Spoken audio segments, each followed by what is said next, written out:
Hola amigos, saludos rojinegros, esto es Flamengo.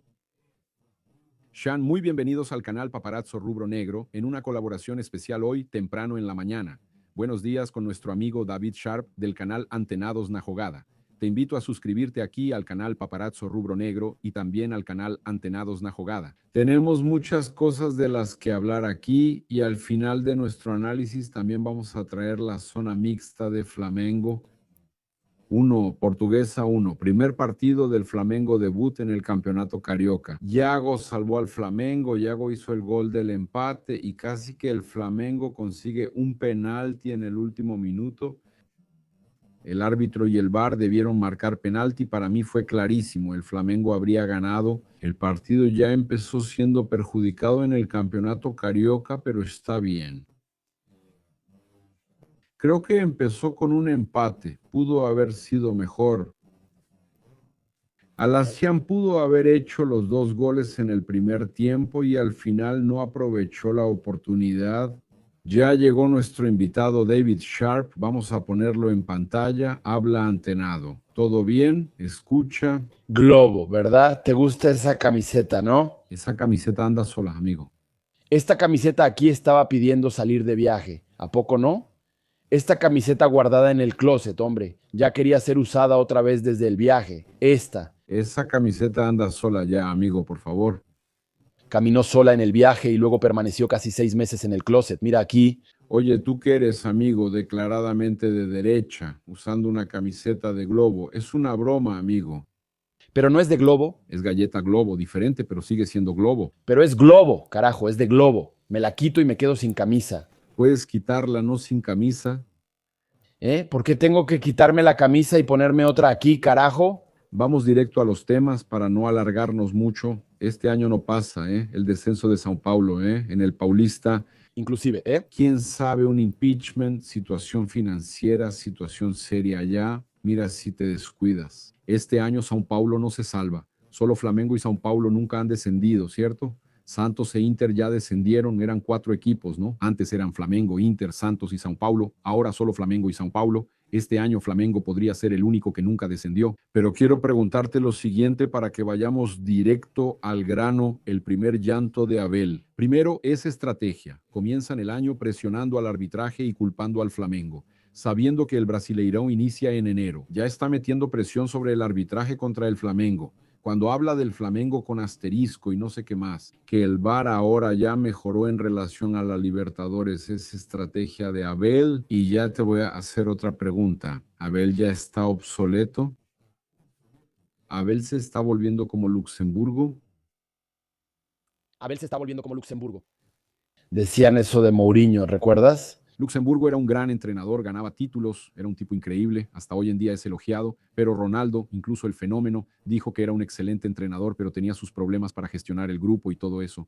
Pero Luxemburgo tuvo un éxito increíble, ganó una gran cantidad de títulos y después parece que no evolucionó, ya no pudo evolucionar más. Primero, esa estrategia de Abel. Segundo, Luxemburgo está luxemburgueando, no hay motivo para criticarlo solo por eso. Después, Luxemburgo ya no logró tener grandes trabajos en el fútbol brasileño. Mourinho, portugués, decían que era Luxemburgo y Rafa Benítez, que Rafa Benítez también era el Luxemburgo que habla. ¿Recuerdas eso? Creo que con Abel no es así, porque ni siquiera tuvo tanto tiempo. Como Luxemburgo en su apogeo tuvo un periodo exitoso más largo que Abel y entrenó al Real Madrid. Luxemburgo hizo trabajos espectaculares en varios equipos durante la década de los 90 y también en los propios años 2000.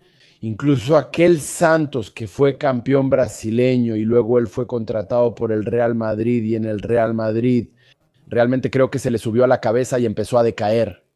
Él se creyó más grande que el fútbol brasileño. No sé si Abel se está creyendo más grande que el fútbol brasileño, no sé si es eso. Lo que creo que está pasando es que Abel ya llegó a su límite, Abel ya no tiene más condiciones, su trabajo ya se agotó.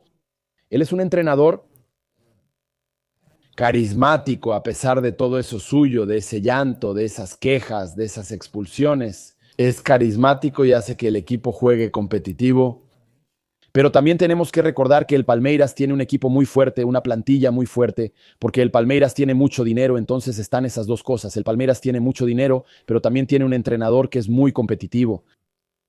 Ahora, Leila misma ya había dicho, creo que hace unos 2 años, que Abel era el presidente del fútbol del Palmeiras. ¿Recuerdas esa entrevista de Leila?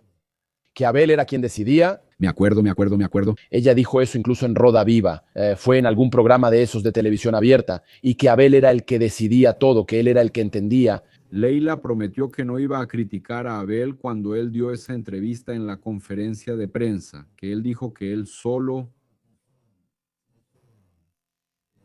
daba explicaciones a su esposa, a su madre y a Leila Pereira, o sea, Abel y Leila son uno solo. Ahora, para criticar a Zico y Abab, Leila estaba bien, pero ahora para criticar al propio Abel Ferreira, cuando él fue irrespetuoso con una mujer en la conferencia, ella no dijo nada. Y hasta para nosotros voy a cerrar rápido este tema. Pero para mí hablar de un aspecto físico de otra persona lo decían para varios hombres también. Decirlo a un hombre o a una mujer no es machismo, no es feminismo, no tiene nada que ver. Nada que ver, nada que ver. Ahí. Creo que eso ya se superó, ¿no? Tanto que la propia ni siquiera prolongó el tema. Ahí quedó. Creo que ahí va a quedar muy bien muerto, porque realmente llevar eso al lado del feminismo es ridículo. Leila me sorprendió cuando le lanzó una indirecta a Abel, creo que fue a finales del año pasado, cuando Abel dijo algo sobre asterisco, de que el Palmeiras no gana ningún título con asterisco. Lo dijo de nuevo. Lo dijo de nuevo ayer.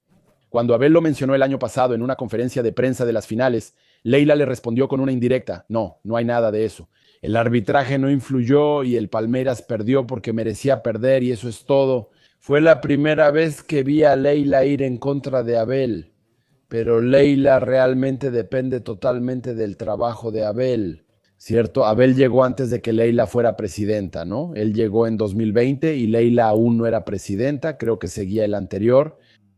¿Cómo se llamaba? Gagliotti, es Gagliotti, ¿verdad? Incluso contra Defensa y Justicia, la Recopa, si no me equivoco, Abel llegó a perder algunos títulos, es importante. Perdió varios en el Allianz Parque, incluso ese año entonces, que fue cuando Palmeiras terminó campeón. Con la entrega de Andreas, Palmeiras fue eliminado. Campeón de la Libertadores, Palmeiras perdió la Recopa Sudamericana, perdió la Copa do Brasil en casa contra un equipo pequeño, creo que fue el lituano, perdió la propia y tuvo otra competencia paulista en casa también. Fueron varios títulos que Palmeiras perdió ese año. Fue eliminado por São Paulo en la Copa do Brasil. Fue otro año, eso fue después, aquel 2021, ¿no? El Palmeiras también pasa mucha vergüenza, amigo, la gente. Y eso es lo que estaba diciendo aquí Abel. Él tiene la capacidad de ser carismático. Creo que sí, al grupo le gusta y para mí eso es lo más importante para un entrenador, saber gestionar bien al grupo. Por lo que escucho, creo que sí. En la mayoría de los casos los jugadores lo quieren, él logra gestionar bien el plantel y hace que el equipo sea competitivo. Eso y nada más, pero el resto es un entrenador que es muy limitado, ¿verdad? Y como la Leila misma dijo, es el presidente del fútbol del Palmeiras. Él veta muchas contrataciones que podrían ser muy buenas para el Palmeiras, ¿verdad? Por ejemplo, el Jorginho fue ofrecido al Palmeiras en enero del año pasado y él no quiso, porque si él es el presidente del fútbol del Palmeiras y el Jorginho no, fue quien rechazó la Leila, el Anderson Barros, no el Abel. Entonces, realmente la idea de elegir jugadores jóvenes, ¿de acuerdo? Pero tiene que haber una mezcla y tiene que haber jugadores jóvenes que sean más así, digamos como el Almada, por ejemplo. Llegó Luis Enrique, que vino al Botafogo y ya cambió la cara del equipo. Traer a Aníbal Moreno, traer a esos jugadores así. Es su estrategia hablar del arbitraje otra vez. Y la otra cosa es que está obsoleto, o nunca fue todo eso. Yo creo que él nunca fue así. Nunca fue un tipo como Luxemburgo que dominaba, veía el juego, leía tácticamente y cambiaba. Con los cambios durante el partido, Abel nunca fue así. ¿Ves los títulos que Palmeiras conquistó? 2020, la peor final de la historia de la Libertadores. 2021 ganó porque Andrés se resbaló y entregó la pasoca. Flamengo fue mejor en ese partido y Flamengo incluso estaba en un momento peor en ese periodo, ¿no? De final de año, incluso peor que el propio Palmeiras. Campeonato brasileño 2023 terrible, la mayor pechada del Botafogo. En fin, los títulos de Abel, así la mayoría, fueron muy aleatorios, digamos, para una plantilla como la del Palmeiras. No es que el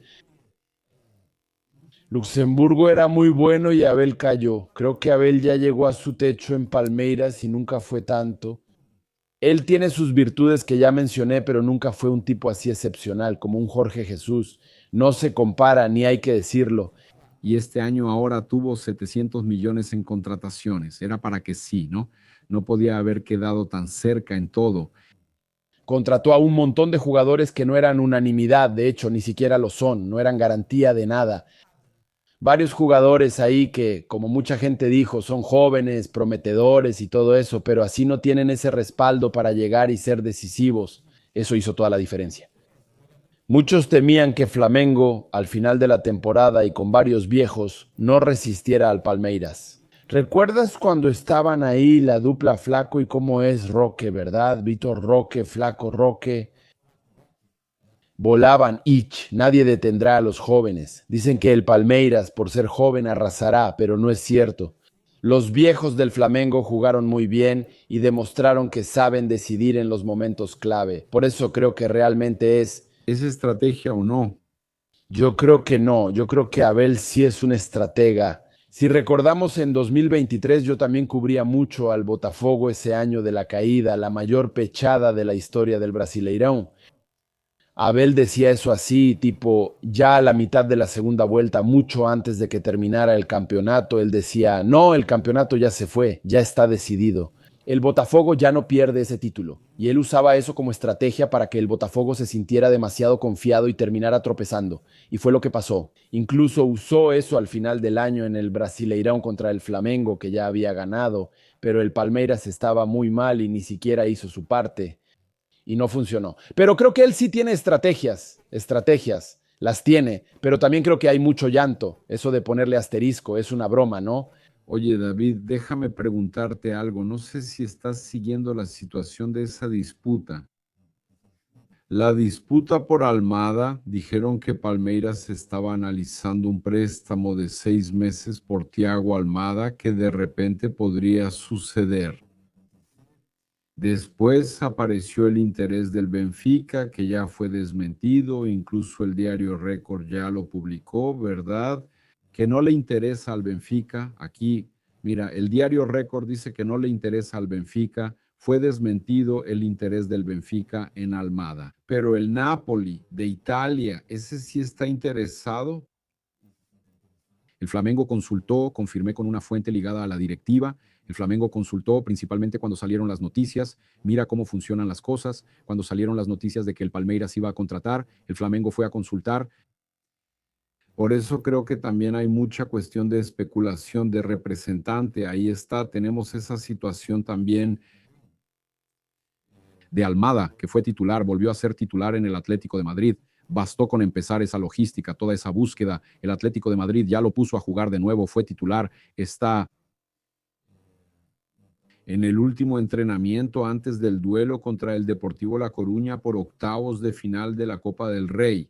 Según el periódico español Marca, sí, él debe volver, está volviendo a ser titular, entonces todo eso. Dicho todo eso, el PVC, que para mí dijo muchas tonterías cuando yo estaba hablando sobre el asunto de la libra, la disputa con el Flamengo, era prácticamente un asesor, como dije. Asesoraba más al Palmeiras y a Leila que a otros y recibió muchas críticas. Mucha gente habló mal del PVC. No podemos negar que sí tiene información sobre el Palmeiras, ¿verdad? Tiene información sobre el Palmeiras y dijo lo siguiente. Yo diría que la menor posibilidad de que el negocio suceda, el Atlético de Madrid no tiene un directivo que hable al respecto en el Palmeiras. Se desmiente que hubo propuesta. ¿De dónde viene? La historia vino de los empresarios del jugador. El viernes escuché, todos quieren a Almada, pero es inviable. Un directivo del Flamengo me informó que al consultar, Flamengo también supo que era inviable. Querían 35 millones de euros y el jugador no quería volver a Sudamérica. Al contrario de algunas cosas que salieron en las notas ahí, entonces David, muy probablemente Thiago Almada continúe en Europa. Hay clubes interesantes en Europa, negaron lo del Benfica, pero hay otros clubes en Europa. Te paso la palabra para que hables de eso. Hubo muchas críticas. El Palmeiras va a fichar a John Arias y a Almada. El Flamengo no contrata a nadie y no ha perdido jugadores titulares. El Flamengo está manteniendo su plantel, vendió jugadores que no estaban relacionados y todo eso. Viña, aunque muchos aficionados se quejaban y a mí me gustaba, ni siquiera era relacionado. Flamengo está contratando, fichó al defensa Vitaun por un alto precio, busca a Andri, el portero Gil, Vicente, quizá un mediocampista como Marcos Antonio y un delantero con perfil similar a Cayo Jorge. Y para completar, es más probable, por la nota que vi aquí, que el Besiktas de Turquía o algún otro equipo de Europa lo contrate, a John Arias. John Arias no quiere regresar a Brasil, pero si lo hace, prioriza al Fluminense. Eso es lo que te digo. Muchos criticaban al Flamengo y sus contrataciones, diciendo que el Palmeiras estaba tomando la delantera y ficharía a todos. Y en realidad es el Flamengo el que está saliendo mejor hasta el momento. David, eso de Almada es pura especulación, mercado de fichajes de media temporada, como le llaman, eso es pretemporada, pura especulación total. Todo lo que investigué, nada indicaba que Almada fuera a volver al fútbol brasileño, ni al Palmeiras, ni al Flamengo, a ninguno de esos dos, realmente a ninguno. Es todo cierto lo que él aparentemente quiere, ¿no? Claro, no podemos asegurar al 100%, pero todo parece verdad, que él quiere quedarse en Europa, que no quiere volver a Brasil. Él lleva 6 meses, menos de 6 meses allá en el Atlético de Madrid. O sea, él todavía puede. Él, Arias, los dos, Arias también está Hace muy poco tiempo. Es Exacto, exactamente. Mucha especulación. Hablan, porque tienen que hablar, no hay otra cosa, tienen que decir cualquier cosa. Entonces, esa historia de Almada y también de Arias, pero sobre todo Almada, él no quiere regresar a Brasil. Ya hice un video y hablé de eso con la gente. Ah, no sé qué hizo el Palmeiras. Ah, porque el Atlético, si ofrecen 20 millones, vende, no sé, él no quiere volver, el Atlético no quiere vender en este momento. Y si él va a salir del Atlético de Madrid, regresa al Lyon. También está eso. Él estuvo en el Lyon, ¿verdad? Y se fue al Atlético, puede volver al Lyon o puede ir a otro club de Europa. Como estás diciendo en este momento, volver a Brasil. Ah, pero si él regresa a mitad de año, si regresa el próximo año, van a decir, ¿ves? Pero estoy hablando ahora en esta ventana, enero de 2026. En este contexto, ahora Almada, no voy a decir que es imposible, pero así como 99.9, muy, muy improbable. incluso hablando de Almada. Quisiera saber tu opinión sobre la SAF del Botafogo y la primera reunión que hubo ahí. El Atlanta United y la MLS no flexibilizaron y no van a aceptar flexibilizar las cuotas restantes no pagadas de la SAF del Botafogo por la compra de Almada. El texto, su situación se está complicando. La persona pensó que el transfer ban se levantaría rápido, pero ya pasó un mes. Así está la situación del Botafogo, está fea para el Botafogo. David, Muy fea, ¿verdad? Estamos viendo en la práctica ahora lo que se imaginaba durante el año pasado, tenía razón. él está en la collab aquí en el canal Antenado Na Jogada, está en la collab aquí en YouTube, tú que estás en Facebook, La Meta.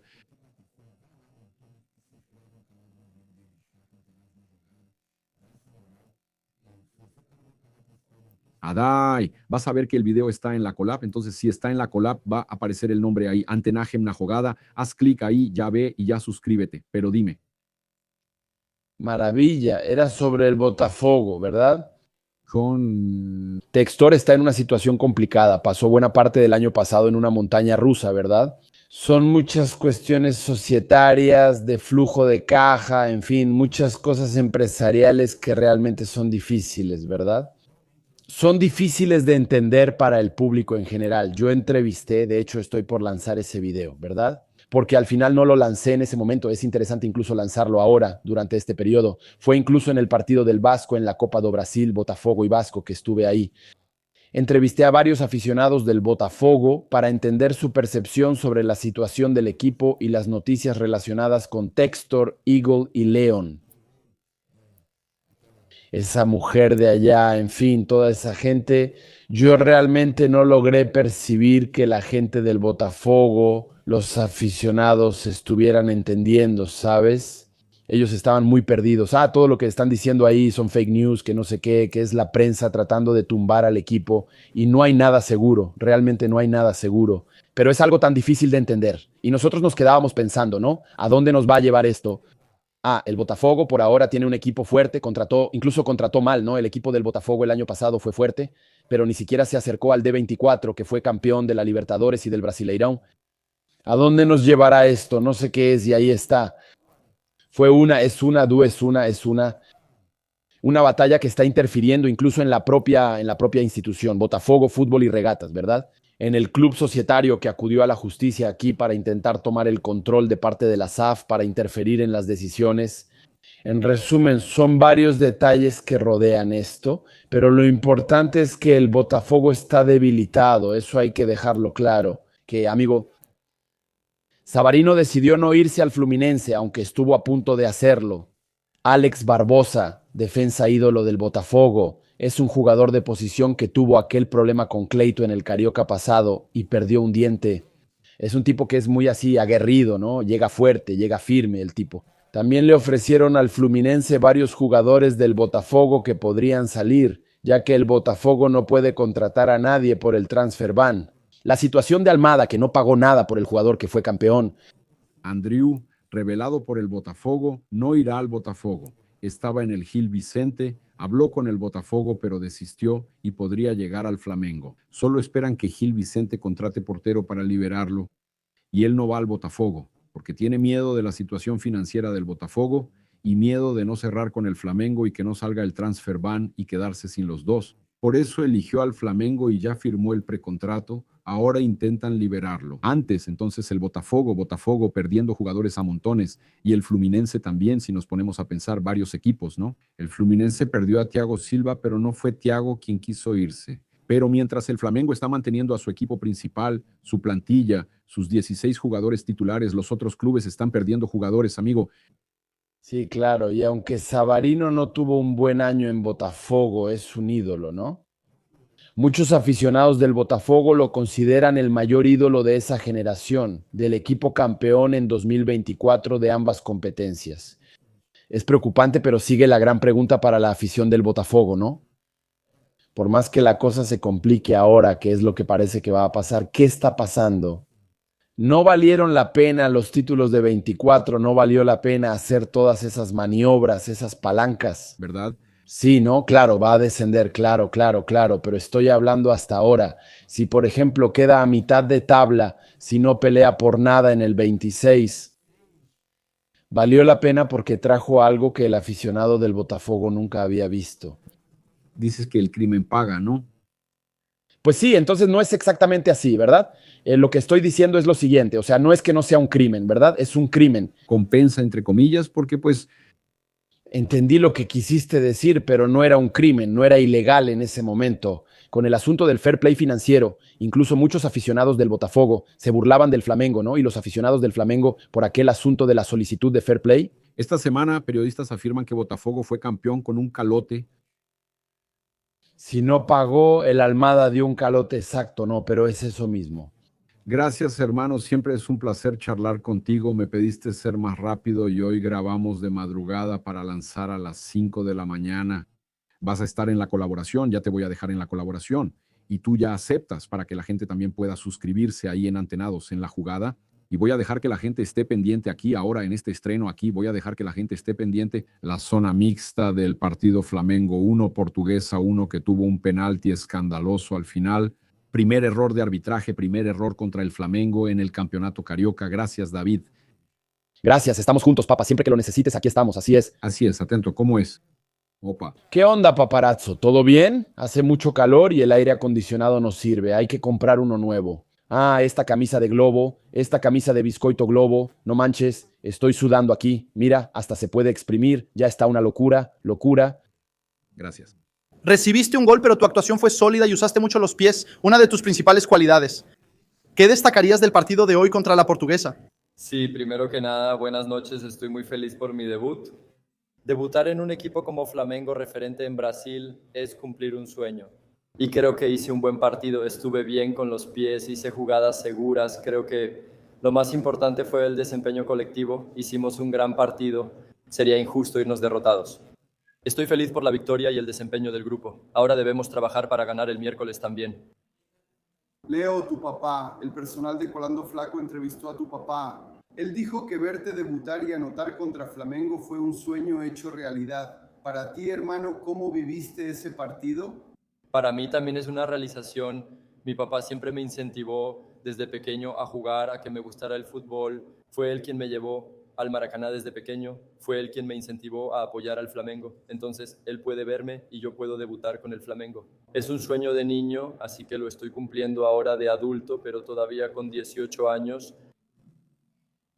Leo, un empate con sabor a derrota, aún más por la jugada polémica al final. Pero ¿cómo es? ¿Cómo evalúas toda la participación de ustedes en esta etapa representando al Flamengo en el profesional del Carioca?